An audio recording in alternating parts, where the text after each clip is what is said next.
ವಿಜಯನಗರ ಸಾಮ್ರಾಜ್ಯದ ಪತನದ ನಂತರ ತಲೆ ಎತ್ತಿ ಅದರ ಸಂಪ್ರದಾಯಗಳನ್ನು ಮುಂದುವರಿಸಿ ಕಳೆದು ಹೋದ ಕರ್ನಾಟಕದ ಘನತೆಯನ್ನು ಸ್ಥಾಪಿಸಿದ ರಾಜ್ಯ ಯಾವುದು ಅಂತಕ್ಕಂಥದ್ದು ಪ್ರಶ್ನೆ. ಇದಕ್ಕೆ ಉತ್ತರ ಮೈಸೂರು ರಾಜ್ಯ. ಮೈಸೂರಿನ ಒಡೆಯರ ಕಾಲಾವಧಿ ಅಂತಕ್ಕಂಥದ್ದು ಪ್ರಶ್ನೆ. ಕಾಲಾವಧಿ ಬಂದ್ಬಿಟ್ಟು 1399ರಿಂದ 1947ರವರೆಗೆ. ರೀತಿಯಾಗಿ ರಾಜ ಒಡೆಯರ ಕಾಲಾವಧಿ ಬಂದ್ಬಿಟ್ಟು 1578ರಿಂದ 1617ರವರೆಗೆ.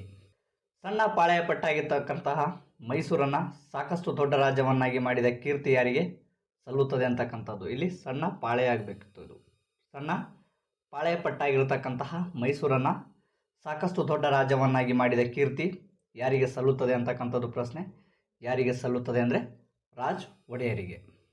ಮೈಸೂರಿನಲ್ಲಿ ನವರಾತ್ರಿ ಉತ್ಸವ ಪ್ರಾರಂಭಿಸಿದವರು ಯಾರು ಅಂತಕ್ಕಂಥದ್ದು ಪ್ರಶ್ನೆ. ಹಾಗಾದರೆ ಯಾರು ಅಂತೇಳಿ ನಮ್ಗೆ ಗೊತ್ತಿರಬೇಕು. ಯಾರು ಅಂದ್ರೆ ರಾಜ ಒಡೆಯರು. ಚಿಕ್ಕದೇವರಾಯ ಒಡೆಯರ ಕಾಲಾವಧಿ. ಚಿಕ್ಕದೇವರಾಯ ಅವರ ಕಾಲಾವಧಿ ಬಂದ್ಬಿಟ್ಟು 1673ರಿಂದ 1794ರವರೆಗೆ. ಚಿಕ್ಕದೇವರಾಜ ಒಡೆಯರ ಬಿರುದುಗಳು ಅಂತಕ್ಕಂಥದ್ದು ಪ್ರಶ್ನೆ. ಕರ್ನಾಟಕ ಚಕ್ರವರ್ತಿ, ಅಪ್ರತಿಮ ವೀರ, ತೆಂಕಣ ರಾಜ್ಯ, ನವಕೋಟಿ ನಾರಾಯಣ ಅಂತಕ್ಕಂತಹ ಬಿರುದುಗಳನ್ನ ನೋಡ್ತೀವಿ. ನೆಕ್ಸ್ಟ್, ಆಡಳಿತದಲ್ಲಿ ನೆರವು ನೀಡಲು ಒಂದು ಸಚಿವ ಸಂಪುಟ ಅಥವಾ ಅಠಾರ ಕಚೇರಿ ಅಂತೇಳಿ ಕರಿತೀವಿ. ಇದನ್ನು ನೇಮಕ ಮಾಡಿದವರು ಯಾರು ಅಂತಕ್ಕಂಥದ್ದು ಪ್ರಶ್ನೆ. ಯಾರು ಅಂದ್ರೆ ನಮ್ಗೆ ಗೊತ್ತಿರಬೇಕು. ಚಿಕ್ಕದೇವರಾಜ ಒಡೆಯರು. ಅಂಚೆ ವ್ಯವಸ್ಥೆ ಯಾರ ಕಾಲದಲ್ಲಿ ಜಾರಿಯಾಯಿತು ಅಂತಕ್ಕಂಥದ್ದು ಪ್ರಶ್ನೆ. ಹಾಗಾದ್ರೆ ಯಾವ ಒಡೆಯರ ಕಾಲದಲ್ಲಿ ಅಂಚೆ ವ್ಯವಸ್ಥೆ ಜಾರಿಗೆ ಬಂದಿತ್ತು ಅಂದ್ರೆ ನಮ್ಗೆ ಗೊತ್ತಿರಬೇಕು. ಇದಕ್ಕೆ ಉತ್ತರ ಬಂದ್ಬಿಟ್ಟು ಚಿಕ್ಕದೇವರಾಜ ಒಡೆಯವರವರ ಕಾಲದಲ್ಲಿ. ಕಾವೇರಿ ನದಿಗೆ ಅಣೆಕಟ್ಟು ಕಟ್ಟಿ ಚಿಕ್ಕದೇವರಾಜ ನಾಲೆ, 10 ದೊಡ್ಡ ದೇವರಾಜ ನಾಲೆ ಎಂಬ 2 ಕಾಲುವೆಗಳನ್ನು ನಿರ್ಮಿಸಿದವರು ಯಾರು ಅಂತಕ್ಕಂಥದ್ದು. ಹಾಗಾದರೆ ಯಾರು ಅಂದ್ರೆ ಚಿಕ್ಕದೇವರಾಜ ಒಡೆಯರು. ಮೊದಲನೇ ಆಂಗ್ಲೋ ಮೈಸೂರು ಯುದ್ಧ ಯಾವಾಗ ಪ್ರಾರಂಭವಾಯಿತು? ಈ ಒಂದು ಯುದ್ಧ ಕ್ರಿಸ್ತಶಕ 1767ರಲ್ಲಿ ಪ್ರಾರಂಭವನ್ನಾಗ್ತಕ್ಕಂಥದ್ದು ನೋಡ್ತೀವಿ. ಅದೇ ರೀತಿಯಾಗಿ ಈ ಒಂದು ಯುದ್ಧ ಯಾವಾಗ ಅಂತ್ಯಗೊಂಡಿತು ಅಂತ ಹೇಳಿ ನಮ್ಗೆ ಗೊತ್ತಿರಬೇಕು. ಯಾವಾಗ ಅಂದ್ರೆ 1769ರಲ್ಲಿ ಈ ಒಂದು ಮೊದಲನೇ ಆಂಗ್ಲೋ ಮೈಸೂರು ಯುದ್ಧ ಕೊನೆಗೊಳ್ತಕ್ಕಂಥದ್ದು ನೋಡ್ತೀವಿ. ಮೊದಲನೇ ಆಂಗ್ಲೋ ಮೈಸೂರು ಯುದ್ಧಕ್ಕೆ ಕಾರಣ. ಹಾಗಾದ್ರೆ ಕಾರಣ ಗೊತ್ತಿರಬೇಕು ನಮಗೆ. 1767ರಲ್ಲಿ ಹೈದರಾಲಿ ಮತ್ತು ನಿಜಾಮ ಬ್ರಿಟಿಷರ ಆಶ್ರಿತ ದೇಶೀಯ ರಾಜ್ಯವಾಗಿರ್ತಕ್ಕಂತಹ ಅರ್ಕಾಟ್ಗೆ ಮುತ್ತಿಗೆ ಹಾಕಿದ್ದು ಈ ಒಂದು ಮೊದಲನೇ ಆಂಗ್ಲೋ ಮೈಸೂರು ಯುದ್ಧಕ್ಕೆ ಕಾರಣವನ್ನು ಆಗ್ತಕ್ಕಂಥದ್ದು ನೋಡ್ತೀವಿ.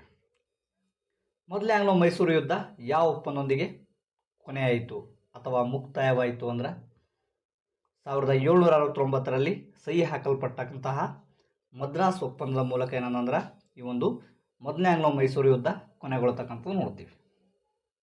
ನೆಕ್ಸ್ಟ್, ಎರಡನೇ ಆಂಗ್ಲೋ ಮೈಸೂರು ಯುದ್ಧ ಯಾವಾಗ ಪ್ರಾರಂಭವಾಯಿತು? ಎರಡನೇ ಆಂಗ್ಲೋ ಮೈಸೂರು ಯುದ್ಧ 1780ರಲ್ಲಿ ಪ್ರಾರಂಭವನ್ನಾಗ್ತಕ್ಕಂಥದ್ದು ನೋಡ್ತೀವಿ. ಅದೇ ರೀತಿಯಾಗಿ ಈ ಒಂದು ಎರಡನೇ ಆಂಗ್ಲೋ ಮೈಸೂರು ಯುದ್ಧ ಯಾವಾಗ ಅಂತ್ಯವಾಯಿತು ಅಂತ ಹೇಳಿ ನಮ್ಗೆ ಗೊತ್ತಿರಬೇಕು. 1784ರಲ್ಲಿ ಈ ಒಂದು ಯುದ್ಧ ಅಂತ್ಯವಾಗ್ತಕ್ಕಂಥದ್ದು ನೋಡ್ತೀವಿ.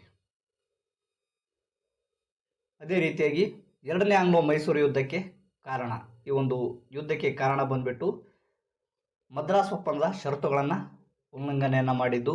ಅದೇ ರೀತಿಯಾಗಿ ಬ್ರಿಟಿಷರು ಮಾಹೆಯನ್ನು ವಶಪಡಿಸಿಕೊಂಡದ್ದು ಅಂತೇಳಿ ನಾವು ನೋಡ್ತೀವಿ. ನೆಕ್ಸ್ಟ್,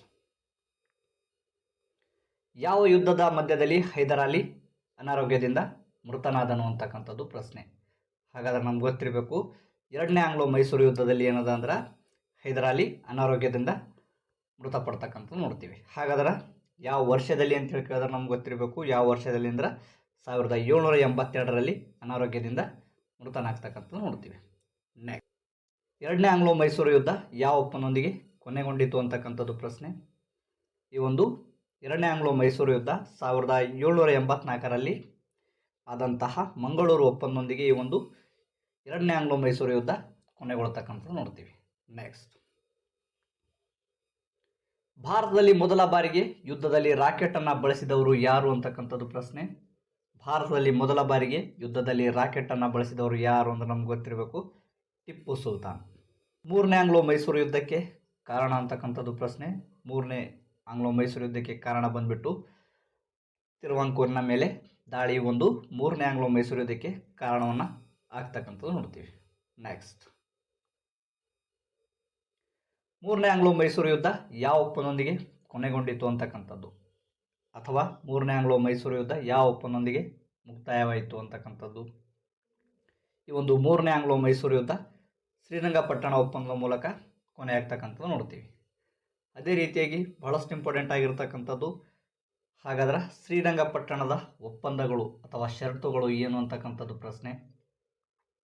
ಟಿಪ್ಪು ತನ್ನ ಅರ್ಧ ರಾಜ್ಯವನ್ನು ಬಿಟ್ಟು ಕೊಡುವುದು, 3 ಕೋಟಿ ರೂಪಾಯಿಗಳನ್ನು ಯುದ್ಧ ನಷ್ಟ ಭರ್ತಿಯಾಗಿ ಕೊಡುವುದು, ಯುದ್ಧ ನಷ್ಟ ಭರ್ತಿಗಾಗಿ ಗ್ಯಾರಂಟಿಯಾಗಿ ತನ್ನ 2 ಗಂಡು ಮಕ್ಕಳನ್ನು ಒತ್ತೆಯಾಳಾಗಿ ನೀಡುವುದು, ಮತ್ತು ಯುದ್ಧದ ಸಂದರ್ಭದಲ್ಲಿ ಸೆರೆ ಹಿಡಿಯಲಾಗಿರ್ತಕ್ಕಂತಹ ಸೈನಿಕರನ್ನು ಬಿಡುಗಡೆಗೊಳಿಸುವುದು ಅಂತಕ್ಕಂಥದ್ದು ಇವೆಲ್ಲ ಏನದ ಅಂದ್ರೆ ಶ್ರೀರಂಗಪಟ್ಟಣದ ಷರತ್ತುಗಳು.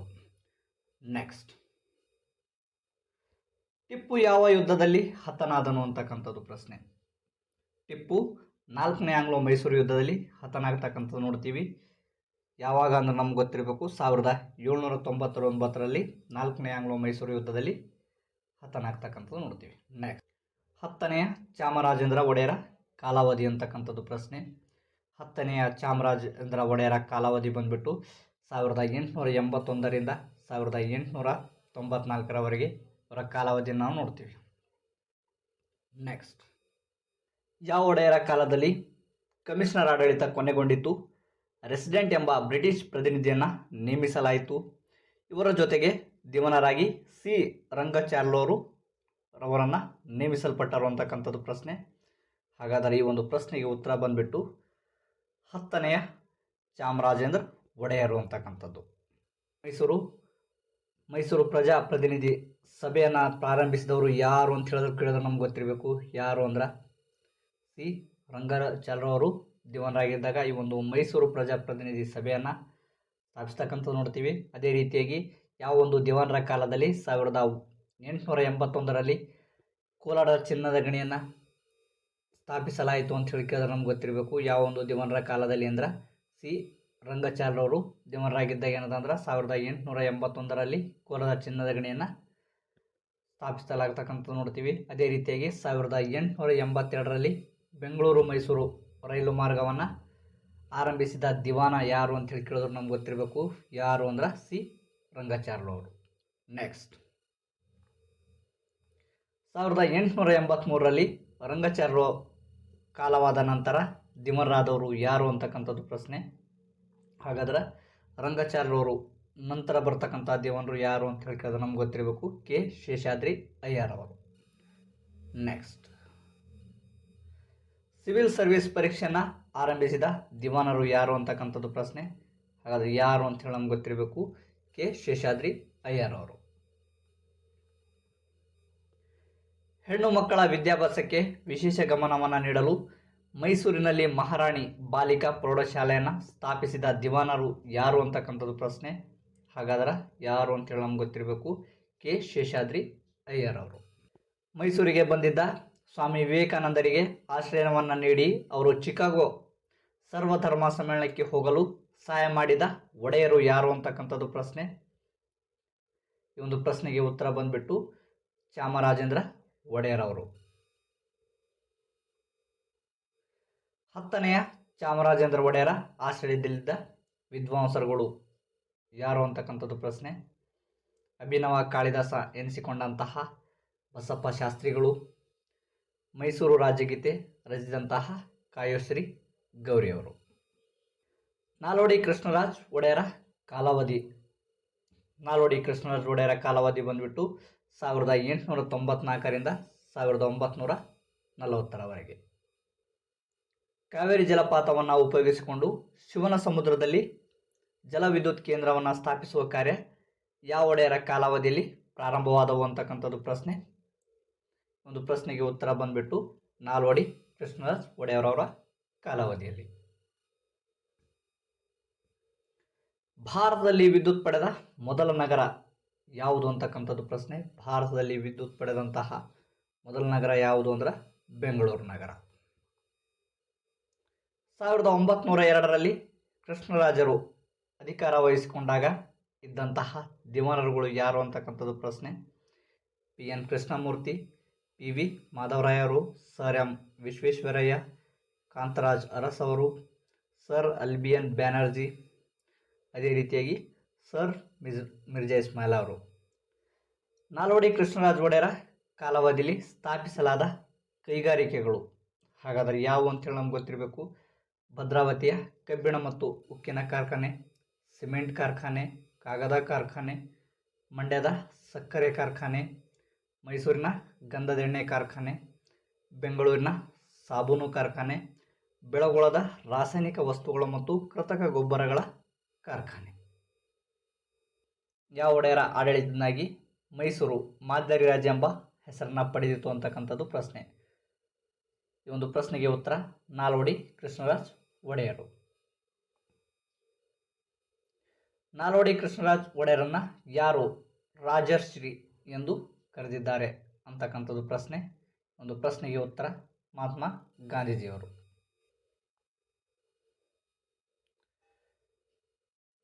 ಸಶಸ್ತ್ರ ಬಂಡಾಯ ಎಂದರೇನು? ಒಂದು ಪ್ರಶ್ನೆಗೆ ಉತ್ತರ ನೋಡ್ತೀವಿ ನಾವು.